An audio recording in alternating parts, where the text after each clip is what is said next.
Sebelumnya Ibu akan mengabsen terlebih dahulu. Kita akan presensi. Bagi yang hadir tolong katakan hadir, dan jika absen tolong dikatakan absen ya.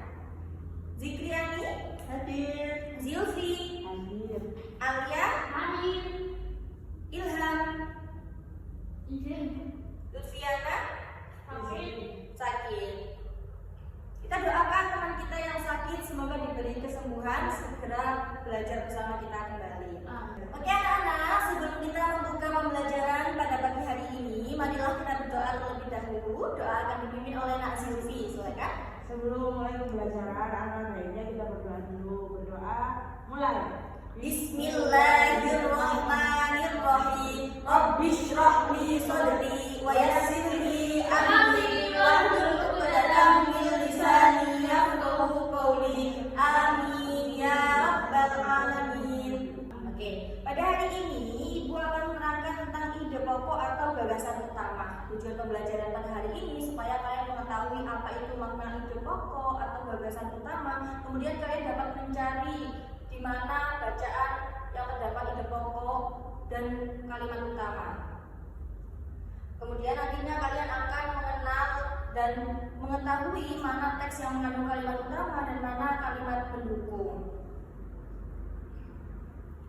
Sebelumnya ngantuk ya ini ya? Ya, kita harus bikin dulu dengan tepuk semangat ya. Kalau Ibu bilang tepuk semangat, jawabnya semangat. Semangat, siap ya? Ayo siap. 1, 2, 3, tepuk semangat. Semangat. Semangat. Yes. Siap. Siap belajar? Siap. Sebelumnya anak-anak tahu nggak sih apa itu ide pokok? Ada yang tahu? Inti dari bacaan. Betul, bisa jadi ini dari bacaan. Ide pokok merupakan gagasan utama dalam suatu paragraf. Ide pokok biasanya dapat ditemukan pada awal paragraf, pertengahan paragraf, ataupun pada akhir paragraf.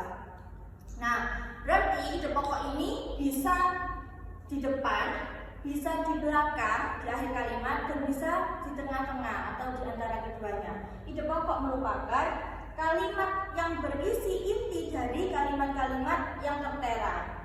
Nah, fungsi ide pokok adalah membantu pembaca untuk memahami pesan atau argumen yang disampaikan dalam materi atau sebuah bacaan. Jadi, kalau kita sering lihat tulisan atau bacaan sebuah teks yang misal teks informatif atau teks deklaratif, itu pasti ada satu pokok utama atau ide paragraf yang terkandung pada bacaannya. Misal nih, ada misal nih ada bacaan tentang menjaga lingkungan, melestarikan lingkungan seperti itu. Nanti kita akan menemukan ide paragrafnya apa. Oh, inti dari kalimatnya itu seperti ini. Meskipun kita akan menemukan paragraf yang panjang sekali. Nanti setiap paragraf mesti ada satu gagasan utamanya. Nah, ciri-ciri ide pokok. Yang pertama, mengandung inti persoalan atau inti dari pembahasan topik yang dibahas dalam sebuah paragraf. Yang kedua, yakni disampaikan dengan jelas dan tidak bertele-tele. Yang ketiga, dalam sebuah paragraf hanya terdapat satu ide pokok atau paragraf. Jadi kalau ada 4 paragraf nih, berarti ada berapa kalimat utama? Kalau satu paragraf ada satu kalimat utama, maka jika 4 paragraf ada berapa kalimat utama? 4, betul sekali. Nah, di mana saja kita akan menemukan ide paragraf? Yang pertama ada deduktif. Deduktif itu ide pokoknya akan di depan. Jadi deduktif itu akan menampakkan satu dari inti yang berada di depan kalimat. Setelah itu akan ada kalimat-kalimat penjelas. Yang kedua ada induktif. Induktif itu kalimat penjelasnya diutarakan terlebih dahulu, kemudian ide pokok terletak di akhir paragraf. Jadi misalnya ya, ada bacaan kalimat penjelas banyak banget, dan nanti ide pokok paragraf itu ada di akhir. Yang selanjutnya yaitu paragraf deduktif induktif. Jadi ide pokoknya atau kalimat utamanya ada di antara depan dan belakang kalimat, atau di atas dan di bawah kalimat. Nah, ini ada bagaimana cara menemukan ide pokok. Yang pertama, baca kedua, carilah kalimat yang paling penting atau umum. Ketiga, tandai kalimat tersebut. Dan yang keempat, menyimpulkan ide paragraf. Nah, untuk itu ibu akan membentuk kalian menjadi 3 kelompok. Kelompok 1, kelompok 2, dan kelompok 3. Ibu akan memberi sebuah teks. Masing-masing teksnya sama. Dan nanti kalian akan mengetahui, kalian akan tulis mana yang termasuk ide pokok dan mana yang termasuk kalimat penjelas. Siap? Siap? Ya.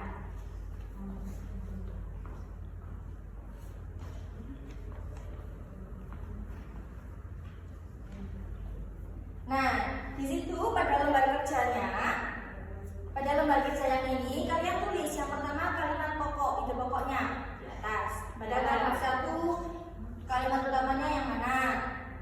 Kemudian kalimat penjelasannya yang mana? Siap? Bisa dipahami? Bisa dipahami anak-anak? Bisa. Ya. Nanti per kelompok akan ada 1 anggota yang maju untuk mempresentasikan hasil dari belajarnya. Siap ya? Siap. Jadi kelompok 1 terlebih dahulu. Selesai anak-anak? Good job, semuanya bagus banget. Semuanya sudah paham tentang materi hari ini. Nah, untuk mengulas kembali apa yang sudah kita pelajari hari ini, kalian akan ditanya. Hari ini kita belajar apa saja? Tentang kalimat utama. Kemudian ada macamnya, ada 3, deduktif, induktif, dan deduktif induktif. Betul. Hari ini apakah anak-anak merasa senang? Senang sekali. Alhamdulillah. Semoga kita bisa meningkatkan semangat belajar kita untuk minggu-minggu selanjutnya dan pertemuan-pertemuan selanjutnya. Sebelum kita mengakhiri pembelajaran pada hari ini, marilah kita berdoa terlebih dahulu. Doa akan dipimpin oleh anak Zikri. Sebelum mengakhiri pembelajaran pada hari ini, alangkah baiknya kita berdoa dulu. Berdoa.